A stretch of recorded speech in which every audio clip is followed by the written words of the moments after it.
നമസ്കാരം. എല്ലാവർക്കും എൻ്റെ ചെറിയ വീഡിയോ പ്രോഗ്രാമിലേക്ക് സ്വാഗതം. ഇന്ന് ഈ വീഡിയോയിൽ ഞാൻ ഉൾപ്പെടുത്തിയിരിക്കുന്നത്, എവിടെയെങ്കിലും ആരെങ്കിലും പ്രത്യക്ഷപ്പെട്ടു എന്നറിയുമ്പോൾ അത് ദൈവദൂതൻ തന്നെയാണോ അതോ പിശാചാണോ എന്ന് തിരിച്ചറിയുവാൻ നാം എന്താണ് ചെയ്യേണ്ടത് എന്ന വിഷയത്തെക്കുറിച്ചാണ്. കാരണം ദൈവദൂതനായി പിശാചുക്കളും പ്രത്യക്ഷപ്പെടാറുണ്ട്. അതിനാൽ നാം എങ്ങനെയാണ് തിരിച്ചറിയേണ്ടത് എന്ന വിഷയത്തെക്കുറിച്ച് നമുക്ക് മറുപടി നൽകുന്നത് വിശുദ്ധ പൗലോസ്ലീഹ കൊറിന്തോസ്കാർക്ക് എഴുതിയ 2-ാം ലേഖനത്തിലെ 11-ാം അധ്യായം 16-ാമത്തെ തിരുവചനമാണ്. തിരുവചനം ഇങ്ങനെയാണ് പറയുന്നത്: ഭയപ്പെടേണ്ട, പിശാചുക്കൾ പോലും പ്രഭാപൂർണനായ ദൈവദൂതനായി വേഷം കെട്ടാറുണ്ടല്ലോ. അതിനാൽ നാം ദൈവദൂതനായി പ്രത്യക്ഷപ്പെട്ടു എന്ന് കണ്ടാലും അത് ദൈവദൂതൻ തന്നെയാണെന്ന് വിശ്വസിക്കണമെങ്കിൽ അവരുടെ പ്രവർത്തികൾ എന്താണെന്ന് ആദ്യം തിരിച്ചറിയണം.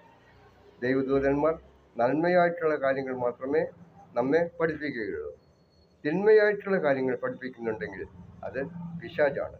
അതിനാൽ നന്മയോ തിന്മയോ അവരിൽ നിന്ന് പുറപ്പെടുന്നത് എന്ന് ആശ്രയിച്ചിരിക്കും ഇത് നമുക്ക് തിരിച്ചറിയുവാൻ.